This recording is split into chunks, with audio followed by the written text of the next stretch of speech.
نەبوونی زمانێکی کوردی ڕێکخراو بۆ ناونانی شوێنە گشتی و فرۆژگاکان وڵاتیانی شاری سلێمانی نیگەران کردووە و پێیان وایە بەشی زۆری ئەو ناوانەی بۆ دیاریکردنی شوێنکارەکان دانراون زمانی کوردی نین. خۆ ئەگەر کوردیشی تێدا بێت ئەوان لە ناوەڕۆکدا جیاوازیان زۆرە و لە نێوان شارەکانی هەرێمی کوردستاندا ئەو ناوانە دوورن لە یەکدی. ئەمە ئیشی پەرلەمان بێ لیژنەیە دابنێ، ئەم لیژنەیە هەر کەسێک کە داواکە شوێنەکەی ناو بنێن محەلێکی تایبەتیەکی بە ئەنگلیزی نەنووسێکی بە عەرەبی بنووسێکی بە نوعیچکە زمانێکی یەکگرتوو هەبێ وا جوانە کە یەکێتە ناو شارەکەمانەوە ببینێ جۆرە یەکگرتوویەکی تیا.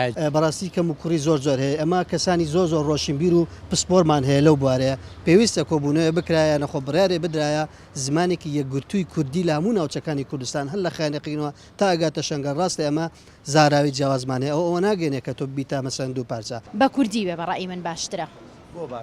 باشترە لەبەرەوەی ئێمە خۆمان کوردین هەمومان شوێنەکەشمان کوردستانە. خەڵک هەموو کەسێ لە حاسی خۆیەوە بێ ینی بیر لەوە کاتەوە تۆ کوردیت لە کوردستان هاشی لە وڵاتەکەیت ینی شتێ بە لەگە وڵاتەکەی توا بگونجێت لەگە ڕستەنایەتی توا بگونجێت. سەرۆکی لیژنەی ڕۆشنبیری و ڕاگەیاندنیش لە پەرلەمانی کوردستان دەڵێت فراکسیۆنەکەیان بۆ ئەو مەبەستە پرۆژە یاسایەکیان بەناوی ڕێخستنی زمانە فەرمیەکان ئاڕاستەی پەرلەمانی کوردستان کردووە. ئێستا ئەرکێکی گرنگ کەوتۆتە سەر پەرلەمانی کوردستان پرۆژە یاسایەکەیە لە پەرلەمان کە فراکسیۆنی سەوز پێشکەشی کردووە لەسەر ڕێخستنی زمانە فەرمیەکان بۆ ئەوەی ئەو پاشاگەردانی کە لە زمان هەیە بەڕاستی ئەگەر بە یاسا فریایی نەکەوین لە ڕابردوو گرفتی زۆر گەورەمان بۆ دروستەکە و ئێمە خەونیشمانە بە تایبەت و لیژنەی ڕۆشنبیری و ڕاگەیاندن لە نێو پەرلەمانی کوردستان کە هەوڵ بدەین زمانی ستانداری کوردیش لەم 4 ساڵە دابمەزرێنین و دوور بکەوینەوە لە مەسایلی سیاسی و ناوچەگەرێتی ڕاستێکی تا ئێستا و پرسە بۆتە قوربانی ئەو بابەتە. پەرلەمانتارێکی خولی پێشووی پەرلەمانی عێراقیش لەو بارەیەوە سەرۆکایەتی هەرێمی کوردستان بە کەم تەرخەم ناو دەبات. تاوەکو ئێستاکە زمانێکی شێوەزارێکی ستاندارد نییە قسەی پێ بکرێت لە هەرێمی کوردستان نەک تەنها لە ئاستی شەقامدا بگرێت تەنانە لە ئاستی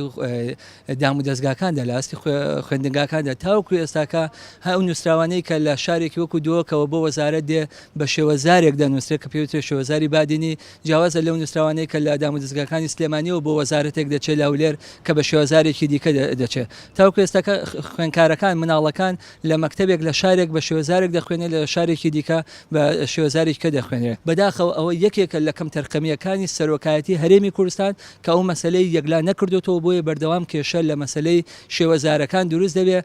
زمان نازنامەی گەلە و جیاوازیش لە ناوەڕۆک و دەربڕینیدا دەبێتەوەی بێبایاخی و پشتگوێخستن و لێکترازانی کۆمەلگاکەی بۆ ئەوەی ئەوەش ڕوونەدات دەبێت لە ناوتاکەکانی کۆمەلگادا زمانێکی ڕێکخرا و تەندروست بەکاربهێنرێت.